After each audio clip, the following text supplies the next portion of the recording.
ভারতীয় জনতা পার্টি ৩ নম্বর মণ্ডলের উদ্যোগে ধন্যবাদ জ্ঞাপন অনুষ্ঠান ২০২৬। ভারতীয় জনতা পার্টি বজবজ ৩-এর উদ্যোগে হয়ে গেল বিশেষ ধন্যবাদ জ্ঞাপন অনুষ্ঠান।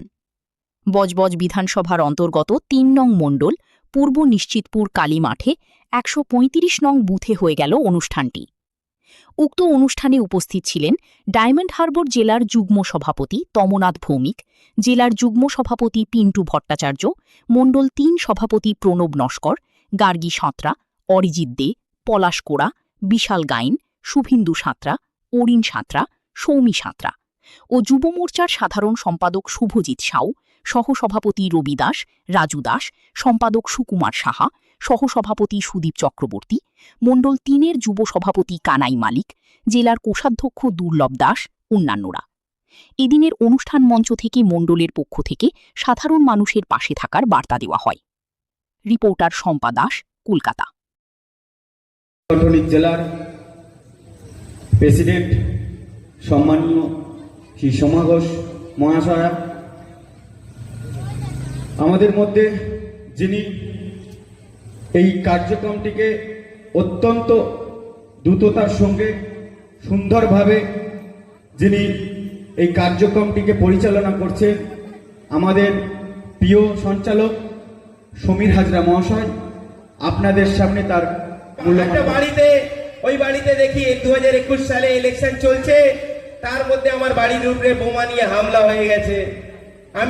আমি ছিলাম ঘর থেকে বাইরে, নিউ টাউনে আমার কাছে খবর আসে ঘরের উপরে বাইরে থেকে অনেকগুলো ছেলেরা ঘিরে রেখেছে, ভাঙচুর করছে। বিশ্বাস করবেন না, যে গাড়িতে আমি বসে থাকি ওই গাড়ি নিয়ে এই পশ্চিম বাংলা নয়, আমাকে পুরো সেদিনে টার্গেট করে নিয়েছিল, কে মেরেই ফেলবে। কিন্তু আমরা টার্গেট করে নিয়েছিলাম, যতদিন আমরা পশ্চিম বাংলায় সরকার আনবো না ততদিন মরবো না, আর কাউকে মরতে দেবো না। 680 বছর পরে আমরা একটা হিন্দুত্ববাদের জাগরণ ঘটাতে পেরেছি, অর্থাৎ মোদিজির নেতৃত্বে আমাদের বাংলার লড়াকু নেতা তথা আজকের আমাদের মুখ্যমন্ত্রী মাননীয় শুভেন্দু অধিকারী মহাশয়, যিনি বাংলার এক প্রান্ত থেকে আর এক প্রান্তে বুক চিতিয়ে নিজের জীবনকে বিপন্ন করে তিনি দৌড়ে গেছেন।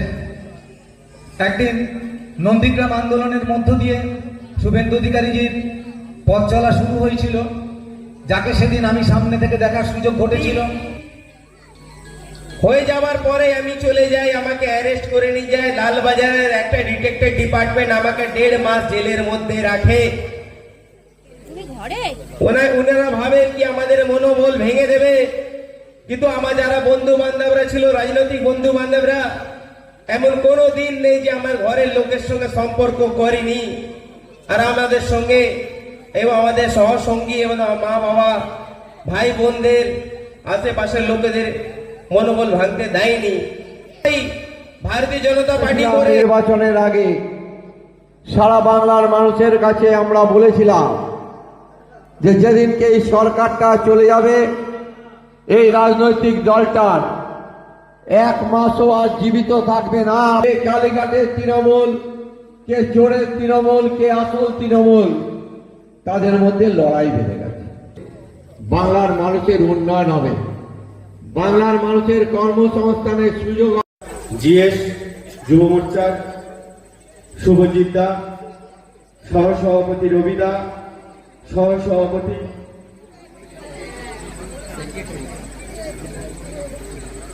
বিশ্বজিৎ দা সেক্রেটারি, এবং আমার সঞ্চালক দা, এবং আমার দেবতুল্য জনতা এবং আমার দেবতুল্য বিজেপির কার্যকর্তা, যারা না হলে যাদের পরিশ্রমের ফল আমরা আজ এই ভারতীয় জনতা পার্টিকে শ্যামা প্রসাদ মুখার্জির যে স্বপ্ন, যে মাতা কি জয় শ্রীরাম, জয় শ্রীরাম, জয় শ্রীরাম।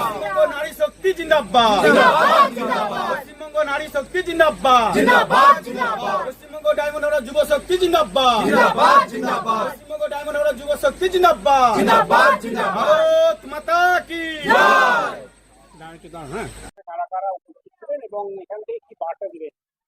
এখানে আমাদের জেলা প্রেসিডেন্ট আসার কথা আছে, উনি আসবেন। আর আমাদের রাজ্যে যত মেম্বার আছেন, সভাপতি সহসভাপতি, সম্পাদক, সম্পাদিকা ওনারা আসবেন। আর আমাদের যুব মোর্চা, ডায়মন্ড হাবড়া যুব মোর্চার কোর কমিটির সদস্যরা আছেন। আর আমি অ্যাকচুয়ালি চাইছি যে আমার ছোট্ট লক্ষ্য নয়, আমার অনেক বড় উদ্দেশ্য ভবিষ্যতের জন্য, যে সবাই মিলেমিশে একসাথে আমরা কাজ করি।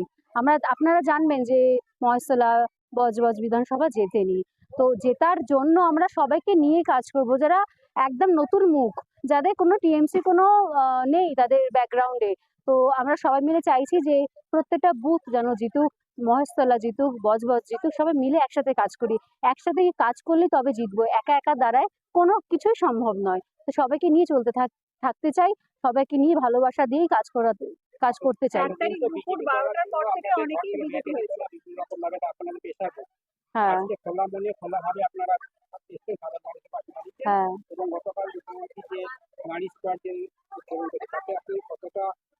কি বলে বলো নারী? হ্যাঁ, হ্যাঁ। আচ্ছা, আচ্ছা। দুর্গা বাহিনী তো প্রত্যেকটা মেয়েকে এখন হওয়া উচিত, কারণ আহ, সবাই হচ্ছে যে আমি যদি একটা কাজে যাই, তো সবার পক্ষে সম্ভব নয়, বা আমার মা বাবার সব পক্ষে সম্ভব নয় যে আমাকে সবসময় ডিফেন্স করবে। তো ডিফেন্স নিজেকে শিখতে হবে, কারণ আহ, কোথাও কাজে যাওয়া, কোথাও যে কোনো অনুষ্ঠানে অংশগ্রহণ করা, রাত্রি করে ফেরা বা কাজে যাওয়া। এখন তো মেয়েরা নাইট ডিউটিও করছে, তো তারা রাত্রি করে ফেরা। তারপর যারা সাংবাদিক কাজ করছে মহিলাগুলো, তাদেরকেও রাত করে ফেরা। তো তাদের ডিফেন্সটা শেখা খুব দরকার। আর দুর্গা বাহিনীতে অবশ্যই তাদের ট্রেনিং নেওয়া দরকার। আগের সরকারের ট্যাগলাইন ছিল মা মাটি সরকার, মানে একটা ভাগে তারা মেয়েদের সবসময় উজ্জীবিত কথা বলতেন। এখন আপনাদের নতুন সরকার মহিলাদেরকে কিভাবে এগিয়ে দেবেন? আরো মুখ্যমন্ত্রী তো তার বিভিন্ন প্রকল্প নিচ্ছে, আপনি যেখানে আপনার এলাকায় দোকানে কাজ করছেন, সেখানে আপনাদের যারা মহিলারা আছেন তাদের কিভাবে এগিয়ে দেবেন বা কিভাবে তাদের জন্য ভাবছেন? সরকার যা আমাদের জন্য প্রকল্প করেছে অবশ্যই আমরা এগিয়ে যাব। তার সাথে হচ্ছে কি আমরা সাহস দিচ্ছি। আগে কি হতো, মুখ্যমন্ত্রী ভয় দেখাতো, গুন্ডা পাঠাতো, ঘর ভাঙচুর, সবার উপর অত্যাচার, বিশেষ করে টার্গেট হতো ছেলেরা একদমই না। যার জন্য আমি এগিয়ে এসেছি যে মেয়ে হয়ে মেয়েরা যদি, নারী শক্তি যদি এগিয়ে যেতে পারে, তাহলে সব বিশ্ব জয় করবে, আর বিধানসভাও জয় করবে পঞ্চায়েত ভোটে। তিনি বজবজ বিধানসভাতে এখনো অবৈধ নির্মাণ রয়েছে, সেটা আপনারা কিভাবে লক্ষ্য রাখছেন? আমি মুখ্যমন্ত্রীর কাছে নিবেদন জানাতে চাই যে সব দিকে নজর দিক। আর আমি তো বলবো যে যে মানুষগুলো এত বিখ্যাত, বজবজ ধরা পড়েনি। আচ্ছা, আমাদের মহেশতলা ধরা পড়ছে না কেন? এই বিষয়ে যারা আমাদের উঁচু নেতৃত্বে রয়েছেন, যে ডক্টর তরুণ আদক আছেন, সুবিধাদি আছেন বজবজে, তারপর হচ্ছে আমাদের মহেশতলা টিটাদা আছে, তমনাথ ভৌমিকদা আছে, জেলা প্রেসিডেন্ট সমাধি আছে, এনাদের কাছে আমার অনুরোধ যেন এরা ধরা পড়ে, এরা যেন সহযোগিতা করে আমাদের সাথে।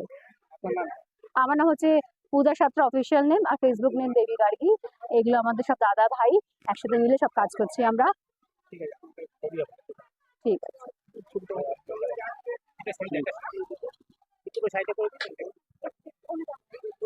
বাংলার মানুষ পরিবর্তন ঘটিয়েছিল অনেক আশা, অনেক আকাঙ্ক্ষা, অনেক বিশ্বাসের মধ্যে দিয়ে।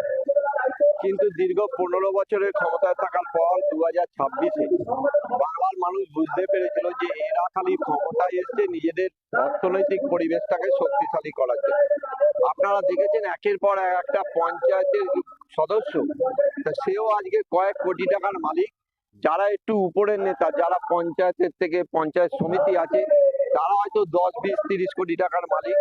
আবার যারা জেলা পরিষদে আছে, তারা তার থেকেও 100 কোটি টাকার মালিক। যারা ওখানকার পৌরসভার যারা কাউন্সিলর আছে, আপনারা দেখেছেন একের পর এক দেবরাজও ধরা পড়েছে যে সে 1300 কোটি টাকার মালিক। একজন বিধানসভার বিধায়ক দাঁড়িয়ে প্রকাশ্য সভায় বলে যে 5000 কোটি টাকার মালিক।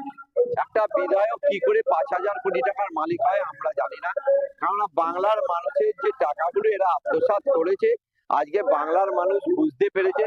তার জন্য সারা বাংলার বুকে আজকে দেখবেন বিদ্রোহ ঘোষণা করেছে বাংলার মানুষ। ভারতীয় জনতা পার্টির একজনও সমর্থক কিন্তু ওদের বিরুদ্ধে প্রকাশ্য দাঁড়িয়ে আমরা কিন্তু কোনো কথা বলছি না। বাংলার সাধারণ মানুষ আজকে ওদের বিরুদ্ধে বিদ্রোহ ঘোষণা করে।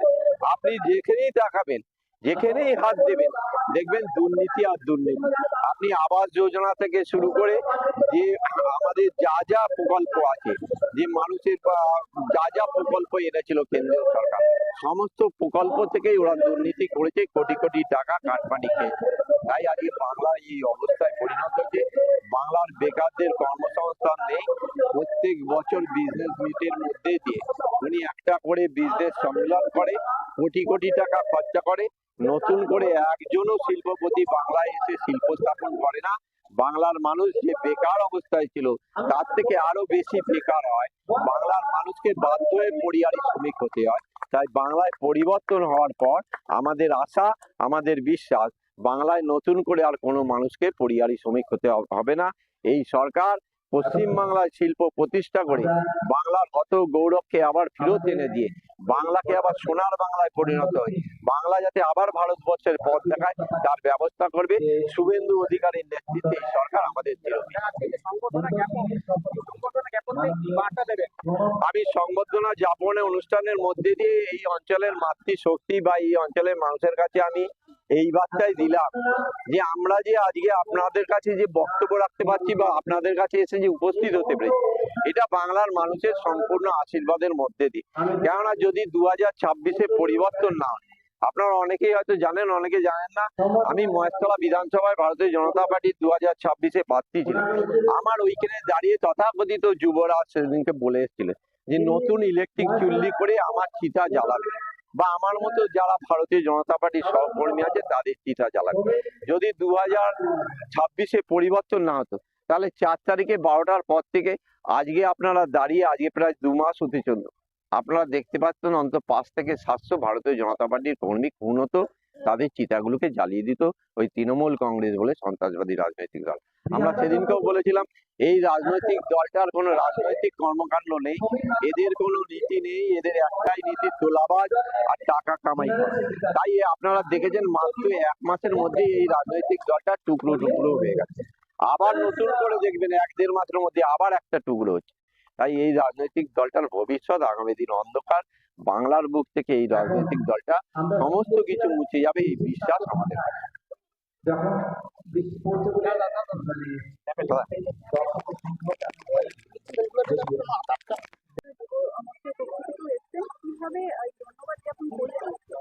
আমি বজবজ 3 নম্বর মন্ডলের আমাদের যিনি কার্যকর্তা আছেন এবং মন্ডল সভাপতি, যুব সভাপতি যারা আছেন তাদের প্রতি আমরা কৃতজ্ঞতা যে আমাদের পুরো ডায়মন্ড হারবার জুড়ে মাদার ও যুব মোর্চা সবাইকে একসাথে আজকে সম্বর্ধনার অনুষ্ঠানে ডাকা হয়েছে। আমরা সবাই মিলে যৌথভাবে আগামী দিন একই সাথে কাঁধে কাঁধ মিলিয়ে পথ চলবো এবং সাধারণ মানুষের জনগণের সেবাতে আমাদেরকে প্রতিনিয়ত নিয়োজিত করবো। এতদিন ধরে যে ধরনের আপনারা মহাসভা করার জন্য ভর্তি হয়েছিলেন কিন্তু সেভাবে আপনারা পথে আসতে পারছিলেন না, বিভিন্ন রকম ভয় ভীতি ছিল, এখন 4 মেয়ের পরে কিন্তু সেই ভয় ভীতি দূর হয়েছে। আগামী দিনে কিভাবে আপনারা পালন করতে পারছেন? কিন্তু আগামী দিন আমাদের যে আমরা বাজেট পেশের মাধ্যম দিয়ে অলরেডি আমাদের মুখ্যমন্ত্রী মা বোনেদের ক্ষেত্রে অন্নপূর্ণার যোজনা 3000 টাকা করে স্কিম প্রতি অ্যাকাউন্টে প্রায় 1,20,00,000 মানুষের অ্যাকাউন্টে ঢুকে গেছে এবং যাদের ঢোকেনি তাদের জন্য আমরা পঞ্চায়েতগুলোতে আমরা ভিজিট করছি এবং তাদের যাতে দ্রুত টাকা তাদের অ্যাকাউন্টে ঢুকে যায় তার ব্যবস্থা আমরা করছি। কিছু সফটওয়্যারের প্রবলেম হয়েছিল, তারা ওগুলো ঠিক করে আবার অনলাইনের মাধ্যমে আমরা আপডেট করিয়ে দিয়ে ওগুলো মায়েদের অ্যাকাউন্টে টাকা ঢুকিয়ে দেবো। মুখ্যমন্ত্রীর পরিচালনায় নতুন বিল পাস হয়েছে গুন্ডা দমনের, সেটাতে কতটা এলাকা উপকৃত হচ্ছে? দেখুন, আমরা জানি বিগত 15 বছর ধরে, কেন 34 বছর, এদিকে বিগত 15 বছর বাম জামানা এবং তৃণমূলের জামানায় যেভাবে বাম জামানায় আমরা দেখেছি কঙ্কাল কাণ্ড এবং এই তৃণমূলের জামানায় দেখেছি মানুষকে গাছে বেঁধে পেটানো এবং গাছে বেঁধে ঝুলিয়ে দেওয়া, মাকে, এই যে মা মাটি মানুষ বলা হয়, মা কাঁদতো, মাকে পেটা হতো ধরে এবং মাটি চুরি করা হতো। এবার মানুষের কথা বলছি, মানুষ তো এই রাজ্য থেকে প্রায় পরিযায়ীকে শ্রমিকের তকমা নিয়ে এই রাজ্য থেকে বেরিয়ে যেতে বাধ্য হতো। তাহলে সেই মা মাটি মানুষ কান্নাকাটি করতো। এই পশ্চিমবঙ্গের সরকার এসছে এই সন্ত্রাস, যেরকম আমরা পুষ্পা ঝুঁকে নেই, পুষ্পা ঝুঁকতে বাধ্য হয়েছে। তাই সেই পুষ্পা যেমন ঝুঁকেছে, শওকত মোল্লা ঝুঁকে গেছে। তাই এদের মাধ্যম দিয়ে আমরা বার্তা দিতে চাই, যারা এখনো যদি মনে করে যে এই গুন্ডা গিরি করবো, তাই গুন্ডা বিল এনে গুন্ডা দমন বিল এনে মুখ্যমন্ত্রী স্পষ্ট ভাষায় বার্তা দিয়ে দিয়েছে যে আপনারা শুধরে যান, নইলে পশ্চিমবঙ্গের আইন কঠোরতম কঠোর আপনাদের ক্ষেত্রে পদক্ষেপ নিতে চলেছে। আমার নাম অক্ষয় সর্দার, ডায়মন্ড হাওড়া সাংগঠনিক জেলার যুব সম্পাদক।